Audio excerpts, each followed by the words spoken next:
Cet épisode du podcast est sponsorisé par American Canning. Je vous en reparle un petit peu plus tard.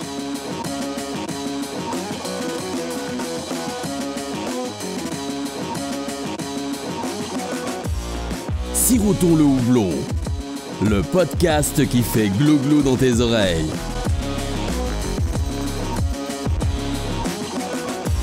Salut à tous et bienvenue dans ce nouvel épisode du podcast Sirotons le houblon. Aujourd'hui, j'ai un épisode un peu particulier. On va pas parler directement de bière ou de brasserie puisque je suis accompagné de Pierrick et Rimbaud de Yakima Chief. Salut, bonjour. Bonjour à tous les deux. Je pense qu'on va rentrer dans le vif du sujet assez rapidement. Est-ce que vous pouvez déjà commencer par présenter très brièvement, puisqu'on va rentrer dans le détail ensuite, ce qu'est Yakima Chief? Ouais, carrément. Yakima Chief, c'est une coopérative de fermiers, de producteurs de houblon, basée dans le nord-ouest des États-Unis. Très bien. Et pour vous présenter, vous, tous les deux, est-ce que vous pouvez me dire un peu quel est votre rôle chez Yakima Chief? Donc moi c'est Rimbaud, donc je suis en charge des ventes sur la région ouest pour la France. Donc en gros on va dire je suis en charge des brasseries qui sont de Montpellier à Brest et quelques brasseries dans le sud de Paris.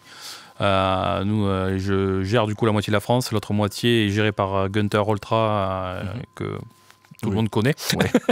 Et ensuite nous avons donc Pierrick qui je vais laisser se présenter lui-même et avec son poste.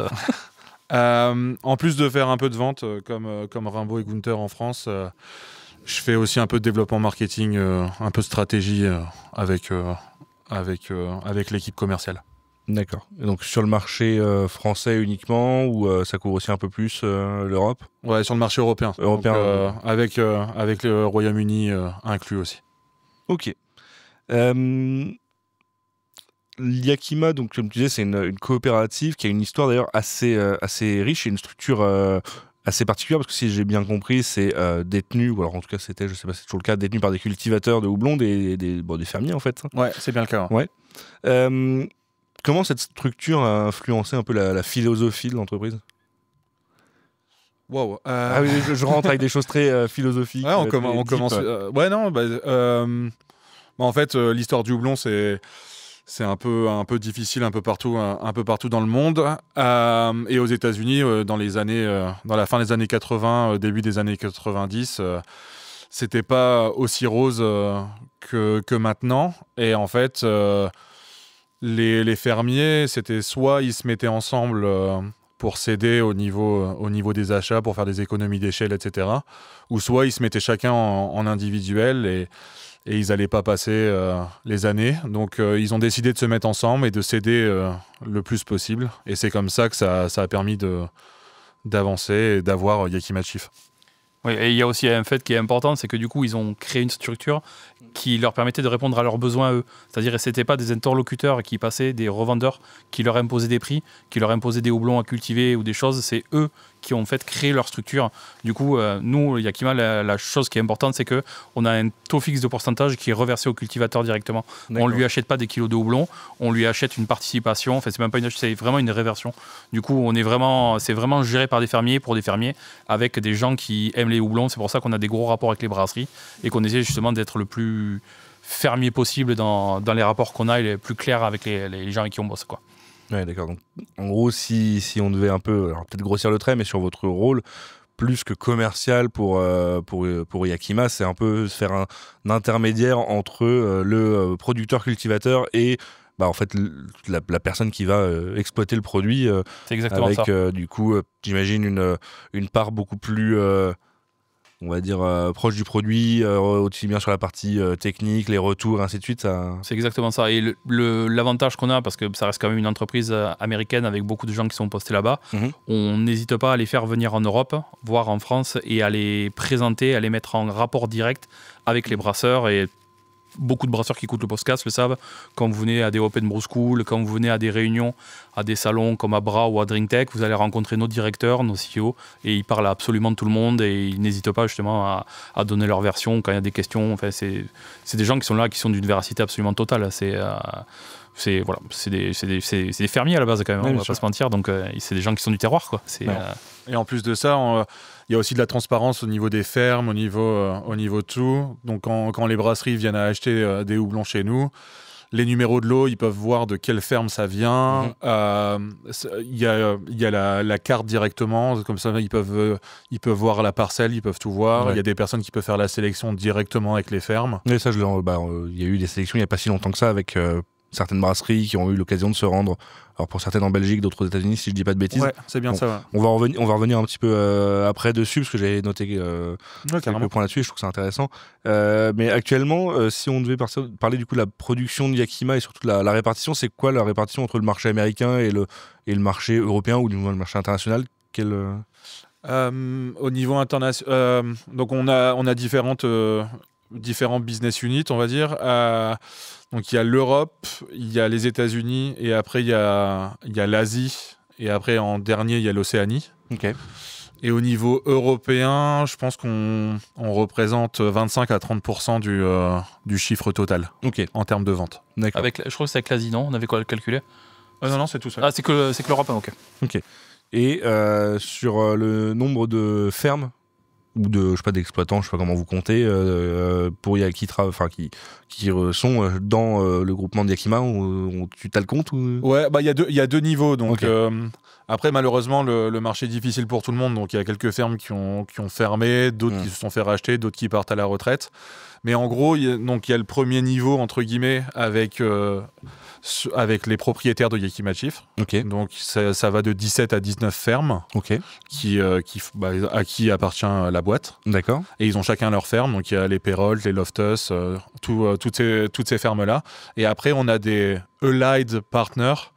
C'est en fait des fermes partenaires avec qui on travaille et qui répondent à notre degré de qualité.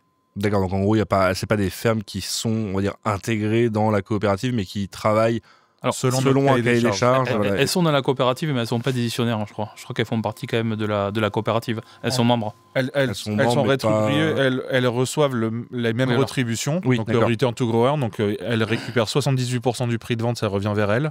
Donc que ce soit les propriétaires ou les partenaires, c'est la même chose pour tous. D'accord.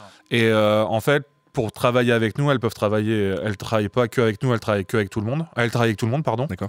Par contre, pour Yakima, respectent un cahier des charges particulier. Exactement. Et donc on a les premiers choix en fait sur les lots. Ouais. Donc ça veut dire que dans une même ferme, qui donc fait pas partie de ces fermes, on va dire partenaires, il peut y avoir deux, on va dire, cahiers des charges de houblon, un qui est destiné à Yakima et potentiellement un qui pourrait être, je ne vais pas forcément dire moins qualitatif, mais au moins différent, qui serait destiné à un autre marché. À d'autres, ouais.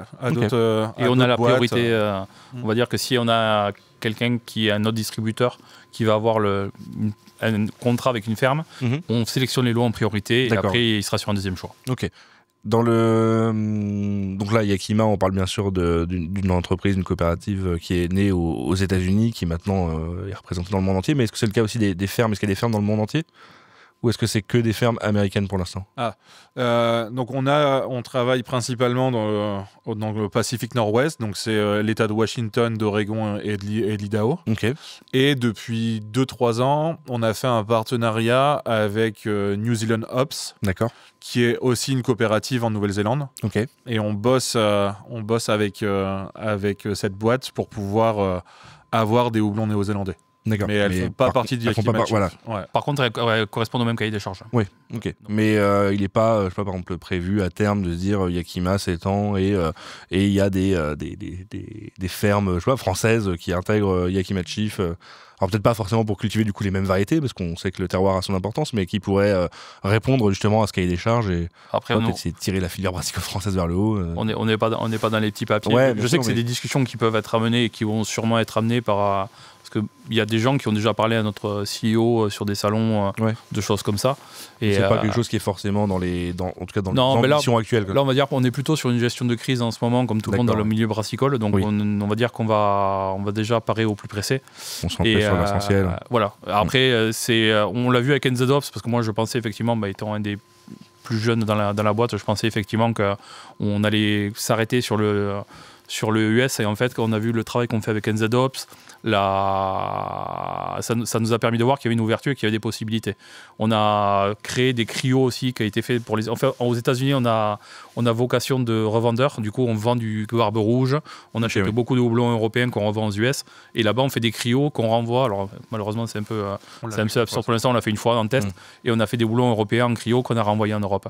Et ça s'est très très bien passé. Donc, rien ne nous empêche de dire que dans un futur, au moins, on aura peut-être un partenariat de créer du cryo en Europe pour l'Europe. Okay.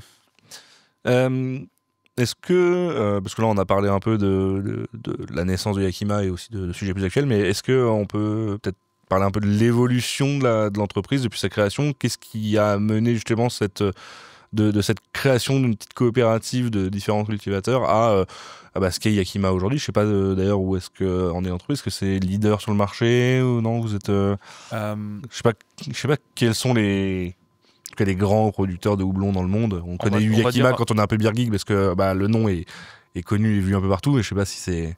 Je pense qu'au niveau aromatique, on doit être les premiers mondiaux. D'accord, En houblon US, on est les premiers mondiaux donc en termes de vente et de production. Par contre, comparé à nos concurrents, nous, on n'a pas de ferme en Australie, on n'a pas de ferme en Europe, etc. Donc, notre plus gros concurrent est premier mondial, mais on le bat sur le côté américain. D'accord, oui. Donc pour l'instant, on est premier sur l'américain, c'est déjà un bon début. Oui, le premier concurrent, c'est plutôt du coup quelqu'un qui va proposer des houblons pour de la bière de grande production, la mairisant de base pour non, pas que. Pas que, ouais, non. De tout. La grosse différence, c'est là-dessus qui se démarque le plus, non? Après, la différence majeure, c'est que c'est surtout des revendeurs en majorité. Ils doivent avoir 6% de production. D'accord. Tout le reste, c'est des rachats. Donc, ils ont des process de rachat à des fermes qui sont comme vous, quand vous achetez, un distributeur achète des bières à un brasseur. Nous, ça part du cultivateur. Oui. Donc les prix sont répercutés à partir de ça. D'accord. Et je pense qu'effectivement, en tant que ferme, coopérative fermière qui vend les houblons, si on prend ce genre de structure, je pense qu'au niveau mondial, on doit être pas loin des premiers. Je pense que les plus gros producteurs, après, ça doit être l'Inde ou peut-être les pays comme ça, mais on n'est pas sur les mêmes qualités et sur les mêmes genres de produits. Okay. Et du coup, pour en revenir à la question de base, c'est comment... Non, mais c'est moi aussi qui ai fait dériver la chose. Comment, du coup, on en est arrivé à ce qu'est Yakima aujourd'hui, d'être implanté dans le monde entier, d'avoir toutes ces variétés de houblon et d'avoir la réputation qu'a acquis l'entreprise? Quel a été le process de croissance et l'évolution de l'entreprise pour en arriver là? Ouais, dans l'époque de crise dont je parlais un peu avant, ça a amené à se dire en fait c'est bien d'avoir des fermes mais il faut savoir vendre le houblon. Donc il y a eu la création de Yakima Chief Ops avec Yakima Chief Ranches. Donc Yakima Chief Ops c'est la cellule de vente, marketing, promotion, et Yakima Chief Ranches c'est tout ce qui s'occupe du côté agronomie. Donc nos collègues, ils ont pu voir qu'il y avait de la demande sur des nouvelles variétés. Donc il y a le Cascade qui arrivait dans les années 90. Ils se sont dit, en fait, développer des nouvelles variétés, c'est peut-être ce qui va nous aider. Et en fait, il y a eu la sortie du Simcoe, du Warrior, toutes ces variétés-là. Et ça a permis de se dire, en fait, il y a une demande, parce que les brasseries veulent brasser des bières différentes que ce qu'il y a sur le marché, que des lagers et des pilsners. Et grâce à ça, on s'est dit, il faut qu'on fasse le mieux possible pour que toutes les fermes survivent. Et c'est grâce à ça que le HBC est venu sur le marché. Donc HBC, ça veut dire Hop Breeding Company. Et en fait, c'est une société qu'on a créée à 50% avec Bartas, qui est donc notre plus gros concurrent. Aux États-Unis, c'est John I. Haas. Bartas, c'est le côté européen, mais donc on a fait une joint venture. Je suis désolé pour les anglicismes, mais on a fait une joint venture à 50% avec eux en disant si on investit ensemble pour créer des nouvelles variétés, on aura accès à ces variétés-là et on pourra les vendre plus facilement. C'est pour ça que le Citra n'est pas vendu que par Yakima Chief. C'est pour ça qu'ils peuvent le vendre aussi, comme le Mosaïque, etc. D'accord, oui. Par contre, le Simcoe, c'est à nous. D'accord. C'est pas un HBC. Ensuite, je pense qu'il y a eu aussi, en dehors de ça, parce qu'on en revient souvent parce que c'est des fermiers, mais il y a le côté humain aussi, où pour les avoir rencontrés, les fermiers chez nous, c'est des passionnés. C'est des gens qui sont passionnés autant par le produit que par la manière de le produire. Parce qu'on le voit, pour travailler avec l'Europe, il faut vraiment être très, très précis et avoir des process irréprochables. Et ils essaient de faire vraiment au mieux. Enfin, quand on voit les autres cultures à travers le monde et ce qui se passe chez nous, on a vraiment des gens avec qui on a des belles discussions à propos de ça. Et c'est des gens qui ont envie de faire évoluer aussi le milieu brassicole en apportant des nouveautés, quoi. C'est vraiment la passion du produit qui leur donne envie d'aller plus loin, quoi. D'accord. Donc, oui, donc il y a cet aspect-là, et du coup, il y a aussi, j'imagine, un peu l'aspect de... puisque, si je dis pas de bêtises, donc on parlait de la création de Yakima sur la fin des années 80, c'est ça ? Ouais, donc il y a eu aussi... et donc cette volonté de développer des nouvelles variétés, c'est aussi pour répondre un petit peu à la naissance, ou en tout cas à l'évolution du marché de la craft aux US, qui était déjà en plein boom. Voilà. Ouais. Donc j'imagine que oui, voilà, cette volonté des brasseries artisanales, des nouveaux brasseurs américains de créer des produits, des nouveaux produits, des produits avec du goût, des produits intéressants, ça allait de pair avec cette évolution du houblon. En tout cas, la demande peut-être à créer ces nouveaux axes de développement. Il y a un peu les deux, en fait. Ouais. Je pense que, on l'a vu avec le milieu brassicole, c'est une émulsion un peu globale. Je pense que les fermiers, eux, se sont éclatés en faisant des nouveaux... Ils ont vraiment apprécié de créer, croiser des nouvelles variétés pour créer du nouveau. Et les brasseurs étaient en demande de ça. Du coup, il y avait aux États-Unis, comme en France, avec... beaucoup de milieux, il y a un rapport très serré entre les brasseurs et les cultivateurs, et les brasseurs vont chercher leur houblon eux-mêmes. Donc s'il y a quelqu'un qui lui dit attendez, j'ai essayé un nouveau truc, j'ai mélangé ça et ça, si tu veux faire un test, il filait ça à une brasserie qui à l'époque devait s'appeler Sierra Nevada, et les gars ils essayent, ils disent ah ouais, moi je veux bien faire un truc avec, tu me le fais à l'année, et puis du coup les produits sont restés et c'est devenu un truc phare chez eux.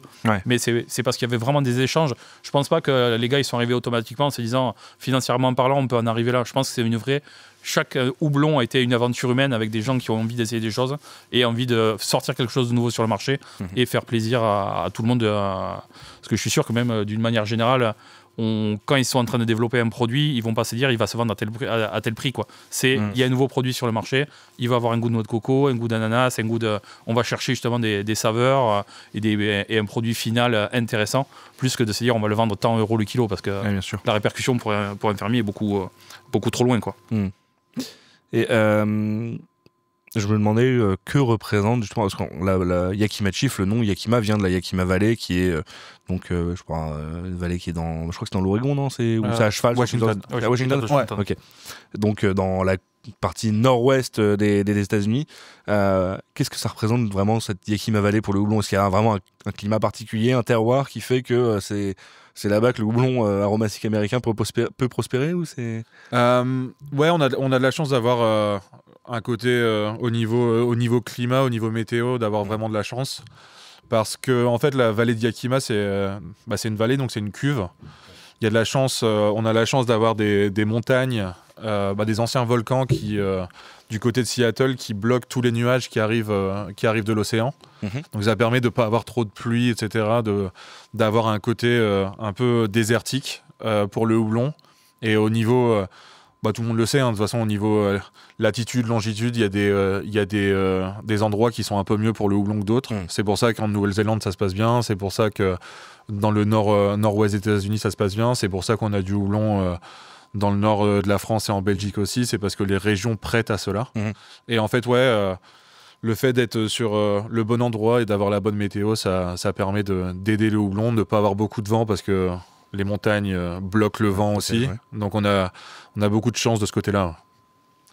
Et à l'heure actuelle, est-ce que tu saurais me dire combien il y a de variétés de houblon différentes proposées par Yakima, ou alors déjà cultivées, parce que j'imagine, comme tu disais, il y a un accord de partenariat, donc il y a peut-être des houblons qui sont proposés, notamment via l'accord avec Nzadops, mais qui ne sont pas forcément cultivés par Yakima. Donc je sais pas si tu as les deux chiffres entre ce qui est nombre de variétés cultivées, nombre de variétés proposées. C'est marrant, le marketing m'a posé la question la semaine dernière. Je pense qu'on doit être à 27 variétés actuellement. Ok. 27 variétés qu'on propose. Donc, qui nous appartiennent pas toutes. Avec les HBC, je pense qu'on doit être plus d'une trentaine maintenant. Donc, après HBC, c'est un peu différent. Il y a aussi les blends qu'on propose parce que nous aussi à la vente, c'est important de dire qu'on a les variétés, mais le Cryopop par exemple, c'est un blend de plusieurs variétés de houblon. Ouais. Oui, mais du coup, c'est un produit à part entière qu'on vend et que les brasseurs recherchent. Quoi. Donc, il y a aussi ça. Mais ouais, je pense qu'on a plus d'une trentaine de variétés. C'est 25-30 facile. Et après, il y a les expérimentales, les blends, etc. Le biologique aussi. Ouais. Donc, on a une quinzaine de variétés. Oui, parce après, tu as la variété du houblon, mais on va dire que tu as aussi des déclinaisons en type de pellet, c'est ça. Voilà, le T90, le Trio, les extraits, Hyperboost, Dynaboost. Les Frozen Fresh Ups et ainsi de suite. C'est un très mauvais souvenir, on va le laisser derrière. Ça n'existe plus. Ça existe encore. Ouais. Cependant, au niveau logistique, c'est peut-être pas la chose la plus facile à faire d'envoyer des houblons surgelés vers l'Europe. Ça a été un joli produit, ça a été une belle aventure, mais ça a été très compliqué à gérer. De tous les côtés, y a pas. Okay. Mais les résultats étaient cool. Donc déjà, ça c'était la plus grande. Souvenir des bières que j'avais goûté avec, donc. C'était une grande satisfaction, ça. Mais oui, après, on a déjà c'est compliqué quand on propose des projets au niveau de l'Europe d'avoir l'aval nous des supérieurs et après il faut assumer ce qu'on fait. Donc nous on a de la chance, on a des brasseurs qui nous connaissent depuis longtemps et qui nous suivent quand on veut faire des projets. Donc ça c'est une chance qu'on a vraiment. Et qu'on a proposé le Frozen Fresh Shop par exemple sur la France, on a été le plus grand au monde, je crois, le plus gros pays. Ouais, le plus gros pays avec le plus de brasseurs qui ont brassé avec le Frozen Fresh Shop. Okay. Et on avait fait une soirée. C'est pour ça que nous on l'a particulièrement vu chez nous. Oui, on a eu. C'était vraiment une belle expérience. C'était un beau moment. Puis on avait fait une belle soirée à Toulouse. C'était vraiment bien. Mais par contre après voilà, logistiquement parlant, ça a été. Voilà. Et puis écologiquement parlant, on va dire, même si ça restait. Quelque chose qui devait être frais, machin, ça, parce qu'on a une grosse part RSE aussi où on réfléchit un peu à l'écologie, et on essaie de faire attention, même si ça paraît aberrant, mais on essaie de faire attention aussi, de ne pas faire trop de coûts juste pour le marketing, quoi. Il faut, on a une petite responsabilité derrière. Envoyer du surgelé et le maintenir des États-Unis, etc. Ça joue sur le coût aussi à la fin pour le brasseur. Est-ce que c'est utile Bon là je dis un prix, c'est juste un nombre comme ça, mais est-ce que c'est utile d'avoir un houblon à 90 € du kilo ? Je pense pas. Donc ouais, c'était un beau produit, on s'est bien amusé, on a fait une belle soirée à la biérothèque, la Sour IPA de Pierrot au Simcoe, c'était une tuerie. mais ouais non, c'est bien, c'est un bon souvenir on va dire. On l'a fait, voilà. Ouais. Et donc on parle de ces variétés de houblon, du coup des déclinaisons, on va dire des différentes, je sais pas comment vous pouvez appeler ça, des différentes technologies de houblon, et plus les expérimentaux. Comment on passe de Yakima Chief, qui est une coopérative de cultivateurs, à cette partie un peu plus recherche et développement et technologique dans le houblon? Je pense que c'est exactement ce que je disais tout à l'heure. C'est qu'à un moment, on a répondu à des contraintes, c'est-à-dire que au début, effectivement, tout le monde brasse avec du cône. Puis on a vu que pour le transport, c'était compliqué. Il y avait de plus en plus d'oxygène à l'intérieur. Donc là, on a commencé à mettre sous azote. Puis après, on a fait du T4. Enfin, le T90, qu'on appelle le granulé, est arrivé entre-temps. Du coup, ça veut dire qu'au lieu d'envoyer des sacs, parce que les cartons de 5 kg sont énormes, un sac de 5 kg, c'est très petit. Du coup, on a privilégié le sac de 5 kg T90 pour un effet similaire au cône. Donc il y a beaucoup de gens qui gardent le cône pour ce qu'on appelle le hop-back, c'est-à-dire une filtration qui va se faire après le whirlpool. Du coup, ces clients continuent à travailler avec le cône, mais tout le reste est passé au T90. Puis après, on s'est dit, le T90, il y a un côté très vert où on va avoir quand même une amertume, une âpreté qui est certes intéressante sur des West Coast, mais c'était le début de l'IPA. On cherchait des trucs très juicy avec zéro amertume et de ça. Du coup, là, on a créé le cryo. Donc, on est avec de la lupuline à 96%. Donc, c'est-à-dire on n'a quasiment pas de verre, quasiment pas d'enzymes. Du coup, c'était vraiment très juicy, très fruité, et on perdait ce côté amertume et feuilles de thé un petit peu qu'on laissait infuser du thé très longtemps. Et après, du coup, on a eu les gars ils nous ont dit c'est cool parce que le cryo, en fait, il y a moins de pertes puisqu'on débourre moins. En fait, les volumes finaux avec le cryo étaient beaucoup plus acceptables. Et nous, on s'est dit est-ce qu'on n'a pas un process qui va faire qu'on va utiliser encore moins. Du coup, on a travaillé le Dynaboost, qui est un liquide qu'on met en whirlpool. Du coup, là, c'est pareil, c'est juste de la miscibilité. Donc, on mélange un liquide. Donc, c'est tous les produits qu'on vend nous chez Yakima, du moins en France, parce qu'après, dans les autres pays, je ne sais pas trop comment ça se passe. C'est 100% houblon, on n'a pas d'intrant à l'intérieur. Donc, c'est vraiment des process mécaniques pour avoir des huiles. J'allais te demander sur la partie Hyperboost, Dynaboost, parce qu'on voit un peu le débat chez certains brasseurs on s'est battu pour dire on utilise des bons produits, on utilise de la fleur ou au moins des pellets et qui refusaient un peu toute cette qui utilisaient ça un peu en opposition aux industriels qui utilisent de l'extrait et compagnie. Là, on revient du coup à des houblons sous forme liquide. Donc c'est ça, donc la grande différence avec on va dire ce qu'on peut voir chez les gros industriels. On n'a pas d'intrant. C'est pas d'intrant. Et le truc, c'est qu'on va dire que si, alors vraiment avec des très très très très grandes largeurs, si on doit comparer le Dynaboost à quelque chose, ça va être de l'huile d'olive. Et si on va comparer l'Hyperboost à quelque chose, ça va être une huile essentielle. Donc c'est-à-dire qu'on est vraiment sur des process d'extraction qui sont relativement simple. Nous, c'est très complexe parce que ça intervient pendant des extractions d'amérisant CO2 ou de cryo ou d'autres process comme ça. Donc, c'est le plus compliqué pour nous était d'impliquer des process dans des prothèses. C'était vraiment ça qui était compliqué.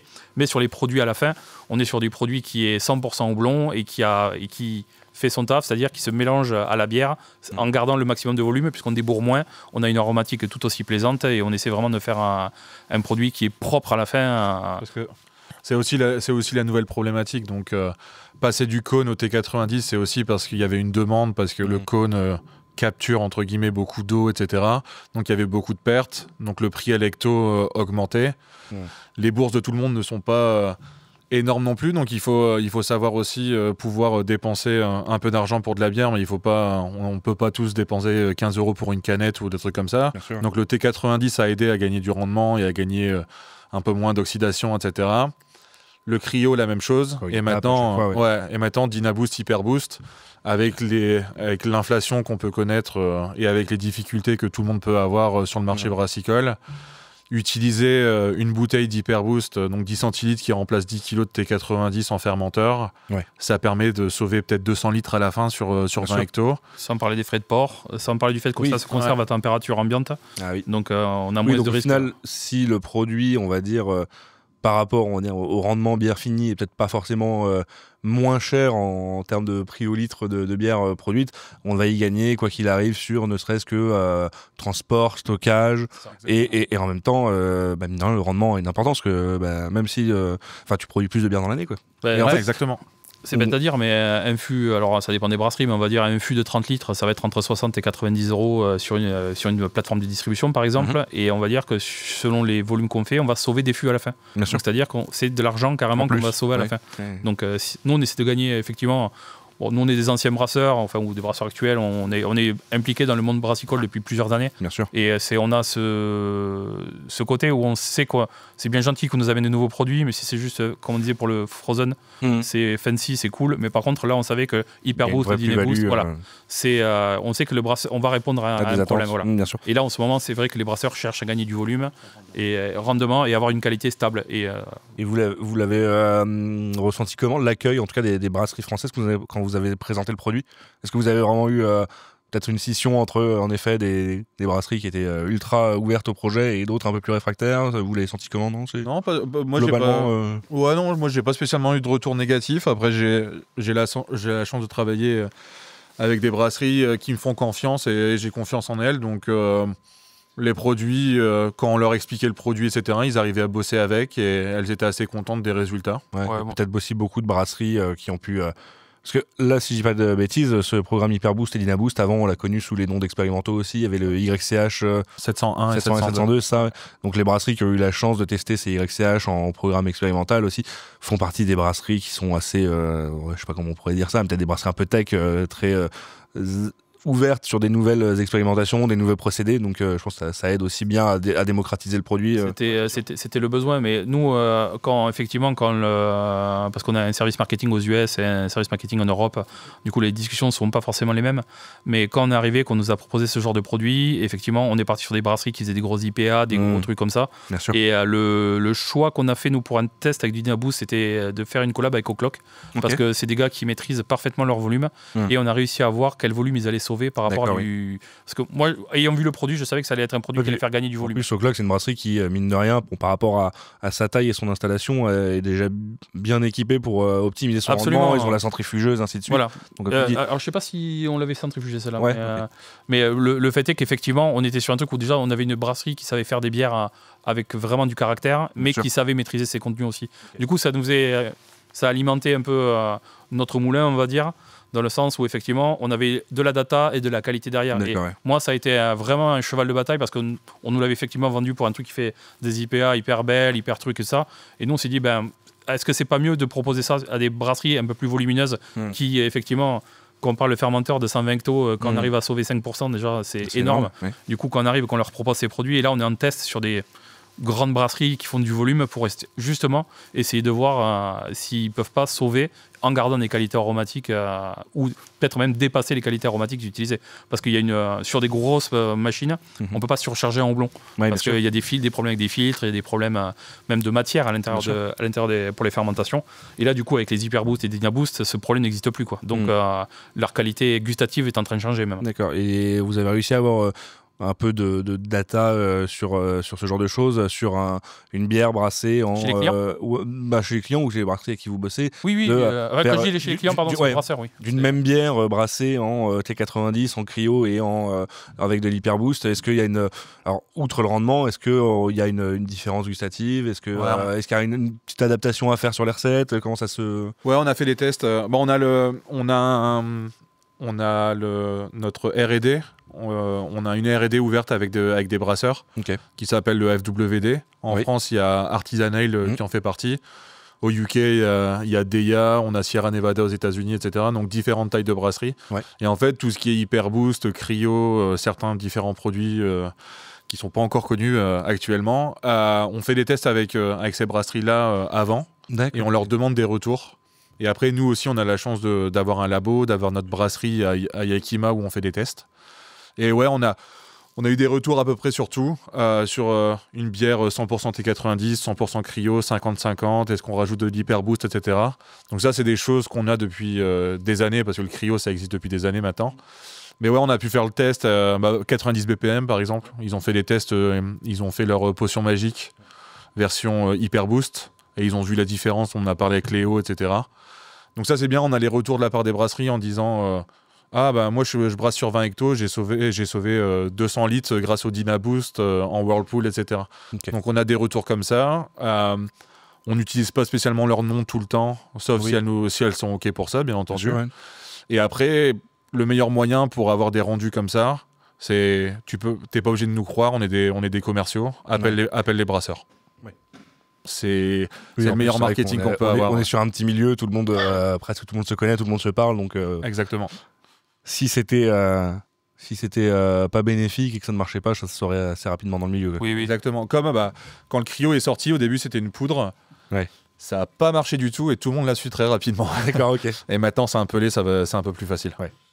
Tu as évoqué du coup le programme FWD, donc c'est marrant parce que je ne l'avais pas forcément préparé, mais je me posais la question à chaque fois que je voyais les cannes justement de chez Artisan Ale avec ce FWD. Je savais que c'était quelque chose en lien avec Yakima, quelque chose d'expérimental. Du coup, ça consiste en quoi? Parce que là, c'est encore plus exclusif que juste tester des variétés avec les HBC ou le YCH quand il y avait... Ça, c'est un partenariat très particulier avec quelques brasseries pour... Ouais, c'est la deuxième année. Donc là, la deuxième salve a été annoncée. Donc l'an dernier, il y a 800 brasseries qui ont demandé à y participer. Il y a une seule brasserie par pays qui a été choisie. Sauf aux États-Unis, c'est une par État, bien entendu. C'est pas la même taille. Et en fait, grâce à ça, les brasseries qui sont rentrées dans ce programme FWD avaient accès à des produits en avant-première. Donc Matt, par exemple, d'Artisan Ale, a eu l'opportunité de brasser avec de l'Hyperboost en premier. On lui a demandé des retours, etc. Il vient de brasser avec du HBC 1134, qui est une nouvelle variété pour tout ce qui est lager, pilsner et tout ça. Et en fait, il a accès à ça en premier. Et en fonction de ses retours, ça nous permet de savoir si un produit peut être commercialisable dans le futur ou non. Et donc là, c'est la deuxième année. Et depuis hier ou avant-hier, la deuxième salve des brasseries a été annoncée. Malheureusement, il n'y en a pas de supplémentaire en France. Par contre, on a gardé Matt en France. Et certains autres pays ont perdu parce qu'on n'avait pas assez de retours au niveau données, etc. Et donc, c'était l'envoi de produits, mais pas de retour de notre côté. Donc, Donc Matt a fait un bon taf et donc là j'ai vu reparti qu'il pour va un tour. recevoir un nouveau produit. J'ai pas le droit d'en parler, mais il va en recevoir un nouveau bientôt. Là. Ok, trop bien. Tu me fais une passerelle parfaite sur mon point d'après, puisque justement, j'avais parlé avec Matt il n'y a pas si longtemps que ça de quand il a eu l'occasion d'aller aux USA faire sa sélection de houblon et compagnie. Et donc, il m'expliquait que il avait fait sa sélection du coup pour son contrat de houblon 2025 et que il avait eu accès à plein d'échantillons provenant de différentes parcelles pour une même variété. Qu'il avait pu sentir ces différentes variétés, analyser des graphes aussi avec les différentes caractéristiques, et donc que pour une même variété, en fonction de la parcelle, il y avait des différences aromatiques qui pouvaient être relativement marquées, puisque lui il m'avait dit que notamment il avait pu sélectionner la parcelle qu'il utiliserait en houblon, je crois qu'il m'avait dit sur le crush qu'il utilise dans une de ses bières permanentes, parce que ça collait parfaitement au profil qu'il voulait donner à cette bière et qu'il voulait retrouver constamment. Donc du coup j'en viens à la question, c'est comment vous pouvez gérer justement on va dire les caractéristiques organoleptiques d'une variété si il peut y avoir des différences d'une parcelle à l'autre. Ah bah ça, c'est pas un truc qu'on fait en amont, c'est plutôt la constatation. Ouais. En fait, c'est dès qu'on fait dès qu'on reçoit les lots, on a des laboratoires chez nous qui font les analyses organoleptiques justement, et on se retrouve. Donc, on a un appareil une application qui s'appelle Lot Lookup qu'on peut trouver sur les iPhones ou les Android et qu'on peut trouver sur le net. Et en fait, vous mettez votre numéro de lot, ça vous met la ferme, les acides alpha, et vous avez une spider web où il y a tous les goûts et vous savez voilà.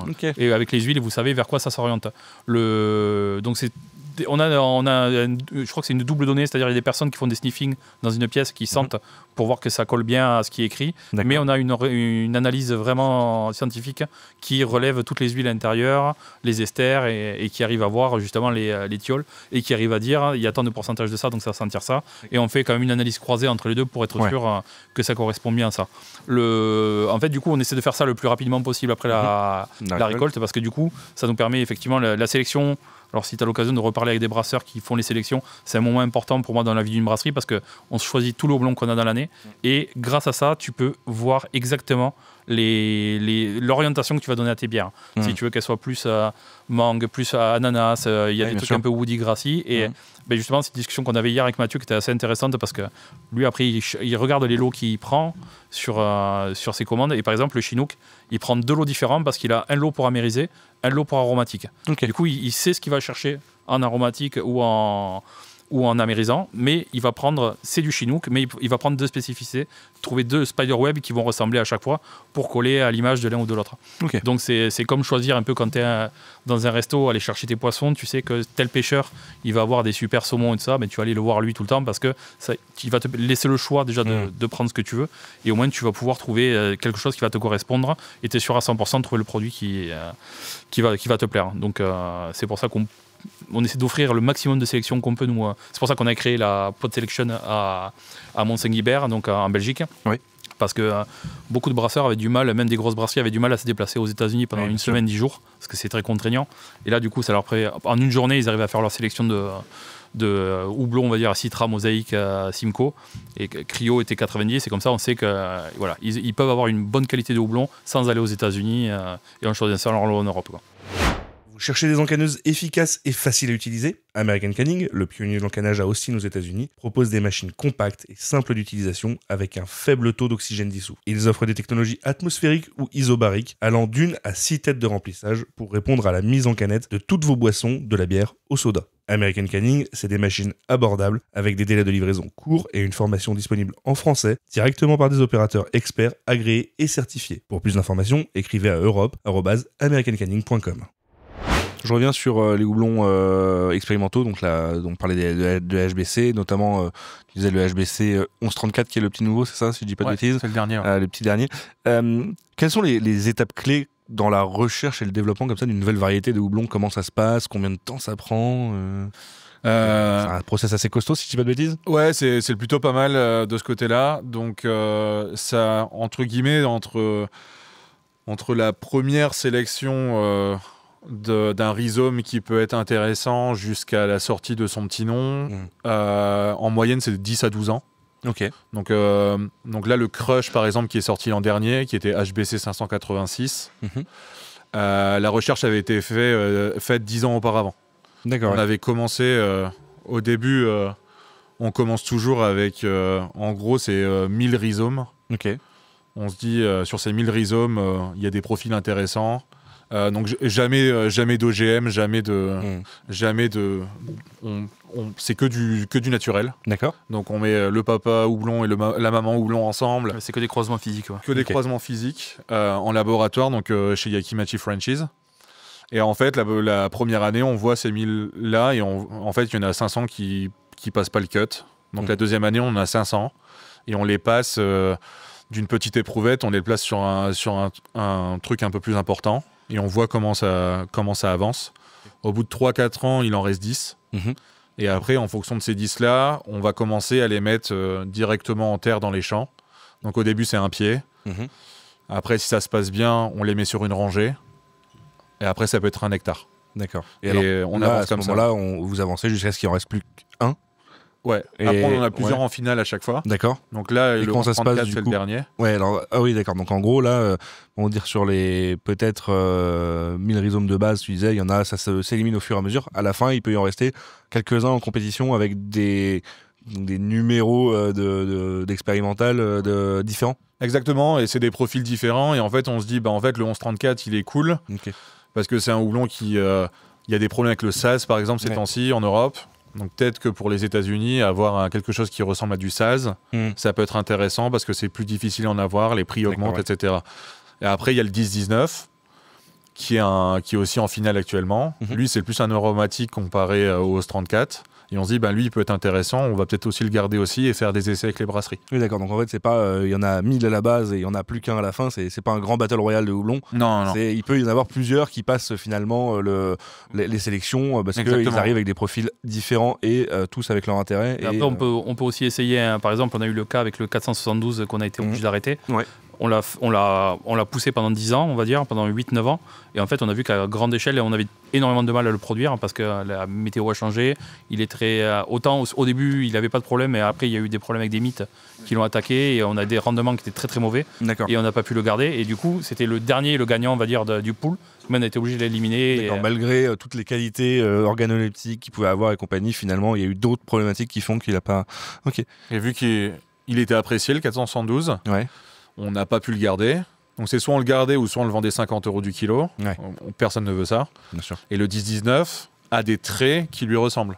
D'accord. Comme ça, on peut ramener le remplaçant potentiel. Okay. Et sur ces variétés qui sont en expérimental, elles passent en moyenne combien de temps sous la forme HBC avant de potentiellement être sélectionné et de passer en version commerciale comme l'a été le Crush par exemple? Le HBC 630, là, ça fait 10 ans qu'il est en finale. Ok. Ça fait 10 ans, on se dit... il y croit encore On l'aime bien. Je pense qu'il commence à perdre un peu espoir. On a le 522 qui vient d'arriver, on a le 10-19 qui vient d'arriver depuis 1 an et demi, 2 ans, mais là on sent qu'il pousse fort et les brasseurs poussent fort aussi.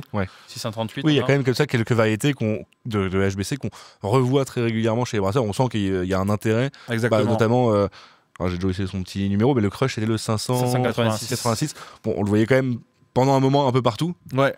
Ça a fait sens en fait finalement qu'il soit passé puis il est pas resté longtemps HBC, je crois il est resté 6 ans ou même un petit peu moins je crois. Crush ça a mis entre 8 et 10 ans pour oui non mais l'appellation HBC du moment où on lui a donné un vrai nom c'était assez court quand même ça a été 630 par exemple. Ok. Après ça dépend des personnes sur le terrain aussi. Donc le 472 en France on est la business unit, on était le plus gros vendeur dans le monde. Parce que Rimbaud et moi, on aimait bien le 472. Chez nous, ça paraissait immense, alors que ça se trouve, à toute l'échelle de Yakima dans le monde, c'était pas très très intéressant de continuer à le développer. Ils nous ont posé la question, il y a le directeur, le PDG, il nous a dit, mais il se passe quoi avec le 472 ? Pourquoi il n'y a que chez vous qu'on en vend ? Exactement. Et Rimbaud et moi, on l'a regardé, on a dit, on aime bien les bières du 472. Donc, d'ailleurs, tu parlais on parlait de O'Clock tout à l'heure avec qui vous aviez un peu bossé sur le YCH. Ils avaient une bière, je sais pas si elle était permanente, mais en tout cas assez régulière, qui était la HBC 472. Elle portait ce petit nom-là, en single up. Après, il y avait Piggy, il y avait Fauve, qui a fait une Requiem 472 il n'y a pas longtemps. Leur carte blanche était avec du 472 à un moment. C'est en 10-19, je crois, non Pas encore, non. Il me semblait que j'avais vu ça dans leur... Ah, peut-être. T'as plus d'infos que moi. Mais Mais après, il y a aussi, c'est vrai qu'il y a un sujet qu'on n'a pas abordé sur les HBC. On fait aussi des HBC parce qu'on répond à une demande qui est spécifique. C'est aussi on essaie de faire par rapport au RSE de ça, des houblons qui consomment de moins en moins d'eau. Par exemple, on a des problèmes avec le le Cascade et le Centennial. C'est des houblons qui en fait réagissent très mal au changement climatique, consomment énormément d'eau. Et là, du coup, c'est pour ça qu'on a qu'on a un test sur le HBC 522 et le 638, qui sont le Super Cascade et le Super Centennial. C'est des houblons qui, à long terme, vont remplacer sûrement le Cascade et le Centennial parce que ça devient trop compliqué de les faire pousser. Parce que du coup, dans ce programme HBC, il n'y a pas que la volonté de développer des nouvelles variétés pour avoir des nouvelles caractéristiques organoleptiques ou quelque chose. C'est aussi des nouvelles... les rendements, les meilleurs rendements, des meilleures résistances et compagnie. C'est des améliorations de variétés existantes. Comme on disait, ça passe par là aussi, pour faire les importations en France, nous, on a un certificat de non-OGM dedans. Donc, tous les produits Yakima sont 0 OGM. Et le truc, c'est c'est pas parce qu'on n'utilise pas d'OGM que du coup, il n'y a pas d'animaux qui sont résistants aux OGM qui vont attaquer, par exemple, nos champs. Donc, du coup, j'ai pas envie de dire que nos plantes sont plus fragiles que le reste qui est aux OGM, aux US, mais du coup, ça a un peu renforcé toutes les menaces qu'on va avoir. Du coup, la solution qu'on a effectivement trouvée, c'est de créer ces HBC qui vont être plus solides face aux super menaces. Et du coup, comme ça marche en même temps avec la consommation en eau et tout le reste, on tombe sur un truc effectivement où les nouveaux HBC seront dans le futur. Et on part sur des variétés qui vont vivre 30 ans derrière. Donc, Après, super menace, ça fait Avenger.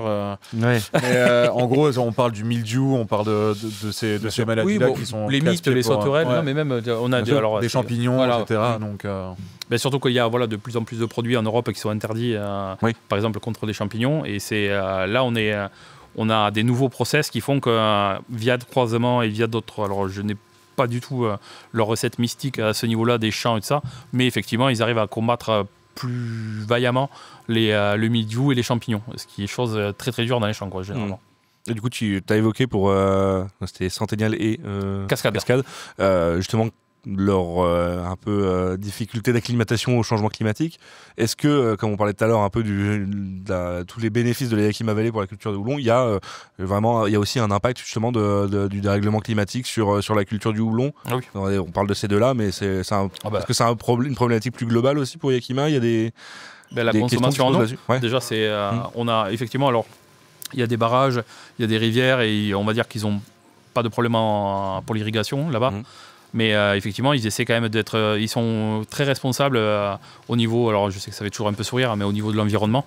Mais c'est des gens qui contrôlent énormément la consommation en eau, qui font très attention aux produits qu'ils utilisent, à tout ça. Et le but, justement, c'est via ces nouveaux process, c'est de consommer le moins d'eau possible et d'avoir les maximums de rendement avec des pieds les moins malades, Donc, d'où toute l'importance de cette branche R&D sur. Oui, bien sûr. On n'est pas, c'est pas que de la R&D gustative ou à la fin. Oui, parce que nous, quand je dis nous, en tant que client, consommateur final, on voit ça un peu comme ça, comme il y a une nouvelle variété, ça va apporter de nouvelles saveurs de papaye, de machin, de trucs. Mais en fait, ça va beaucoup plus loin que ça. Ouais, on veut pas du sabro tous les ans, tu vois. Non. Et les brasseurs ne veulent pas de sabro tous les ans. Mais c'est pour ça le 34 qui est un cousin du Saz. Quand on dit ça aux brasseurs, ils disent ah ouais, non, je vais pas brasser ma Naipa avec ça. Non, c'est pas le but. Mais c'est pour d'autres produits, pour d'autres. Le marché asiatique est vachement demandeur de houblon. Et c'est des choses comme ça aussi. Ça va pas empêcher les brasseurs de faire des Naipa ou des pales avec, ce qui va être, je pense, très intéressant. On a vraiment des profils. La chance qu'on a, c'est qu'effectivement, on a une région où on produit des houblons très aromatiques. Et donc, effectivement, on va dire que acheter de l'amérisant chez nous, c'est intéressant parce qu'on a ce qu'on va appeler un super amérisant, comme l'ancien Pato, qui arrive à 18 d'alpha. Donc, du coup, c'est très intéressant de l'utiliser. Mais les gens viennent surtout chercher de l'aromatique chez nous. Bien sûr. Alors, j'ai une question un petit peu. Là, on va rentrer dans le. Intime. Pas encore, un peu plus tard. Non, là, on va dans un peu le philosophique, mais est-ce que vous diriez que c'est les tendances du marché qui influencent Yakima Chief ou bien Yakima Chief qui influence les tendances du marché? Les deux. C'est un cercle vertueux.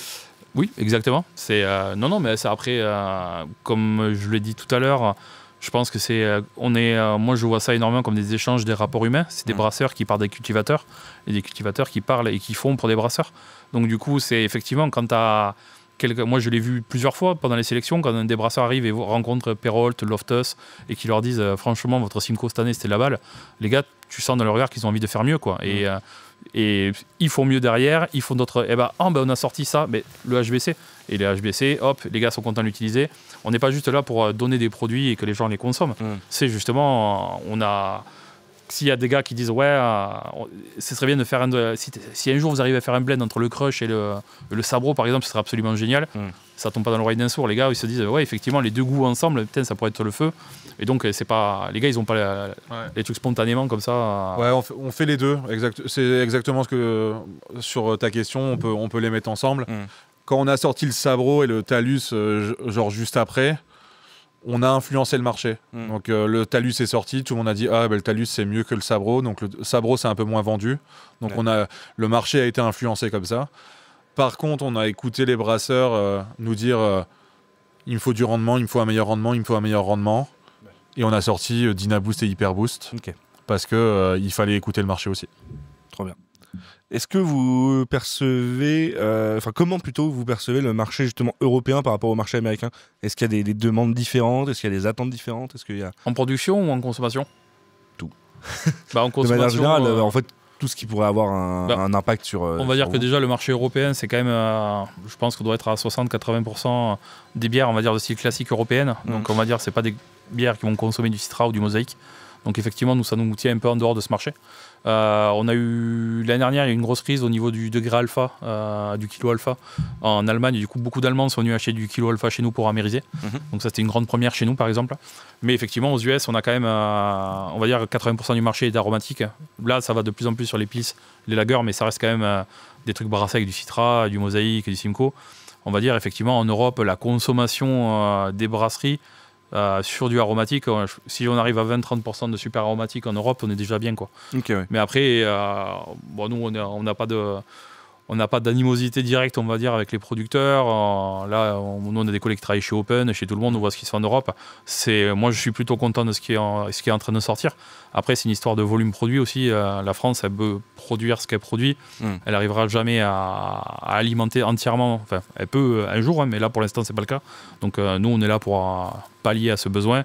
Et après, c'est une histoire, comme tu disais tout à l'heure, une histoire de terroir et de météo. Le Citra, on peut le faire. Ça va être comme le raisin. On peut faire pousser un cépage partout. On va avoir des notes absolument différentes. Et ça se voit avec le Cascade. Le Cascade, qui est une variété, qui est une open source. Que ce soit brassé dans l'Oregon, même déjà, si on prend cet exemple-là, si on prend l'Oregon ou Washington, le Cascade est différent. Que ce soit brassé. Donc après, si on le ramène en Espagne et en France, c'est pas du tout le même profil. Il y a des similitudes, mais c'est différent. Et après, aussi, on l'a ramené en Nouvelle-Zélande. Et la Nouvelle-Zélande, ils se sont dit, en fait, le produit est tellement différent du Cascade américain, ils lui ont donné un nouveau nom. En l'appelant Cascade NZ, c'est Moutéré, si je me trompe pas, c'est Moutéré. comme ça. Mais en fait, ils lui ont donné un nouveau nom en disant c'est du Cascade, mais en fait, il s'est trop bien adapté chez nous.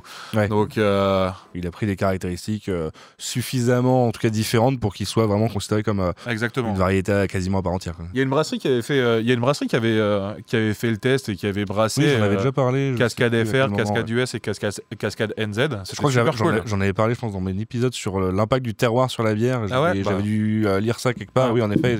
On a tous goûté la même bière, je pense, parce qu'on a tous été intéressés, je pense. Il y a quelques années, mais il y a vraiment longtemps, avec Elisabeth Pierre, c'est la grande époque. On avait fait une dégustation avec 5 cascades différentes sur la même bière.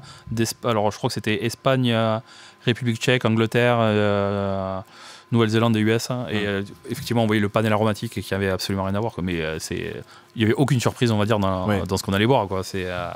Tu pouvais, sans savoir, reconnaître l'origine, en tout cas, j'imagine, entre l'US, le NZ et les Européens. On va dire, effectivement, les influences. Dès que c'était juicy et que c'était vraiment très puissant aromatiquement parlant, on savait que c'était la Nouvelle-Zélande et la France. Et les US, pardon. C'est ce qui était logique. Ouais, bah oui. C'est pas trop de surprise. Non, pas là.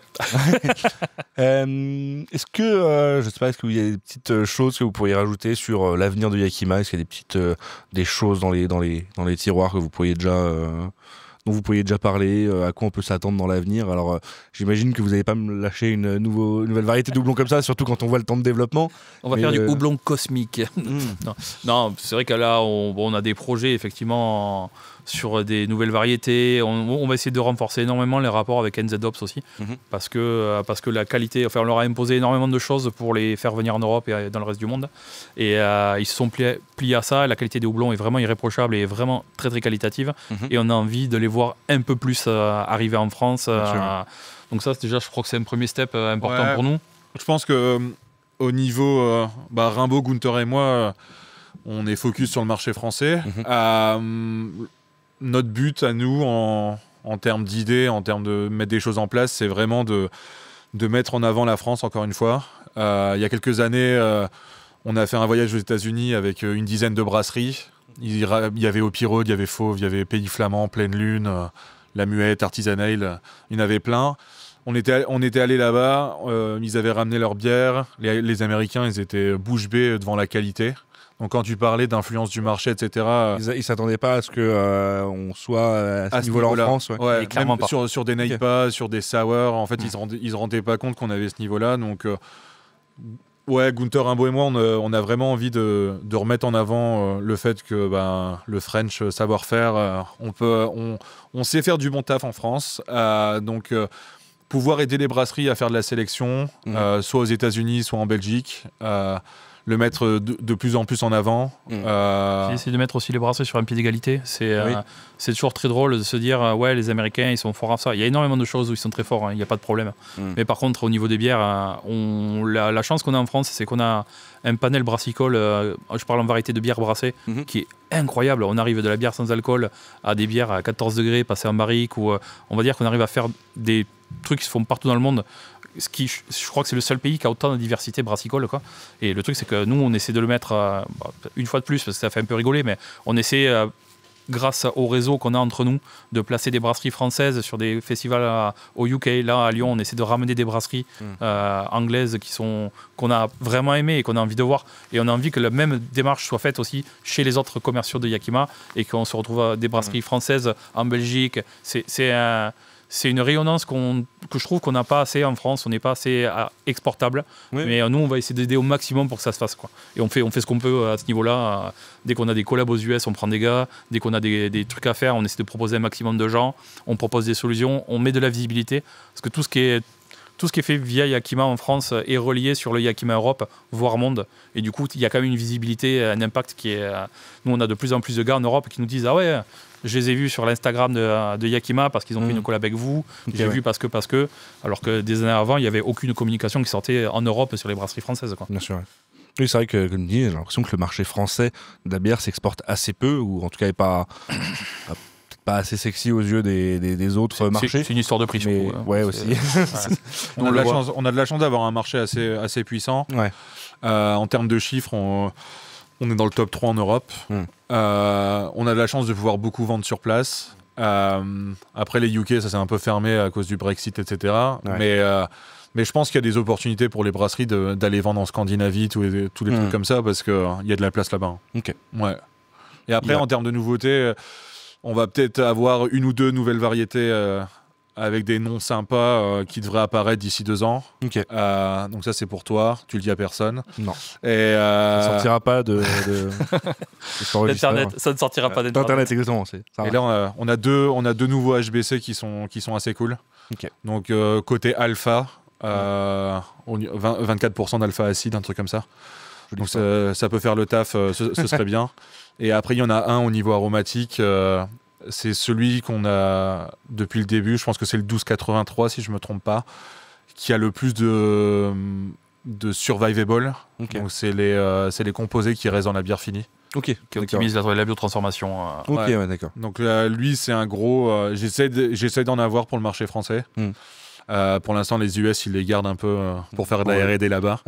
Mais ça, c'est celui que j'aimerais bien ramener en Europe pour pouvoir faire des tests avec tout le monde, parce qu'en termes de... On a pu goûter les bières avec Piggy, etc. quand on était aux US en septembre, et c'est un beau houblon. Et après, on continue toujours notre travail sur l'éducation avec les Open Brew School.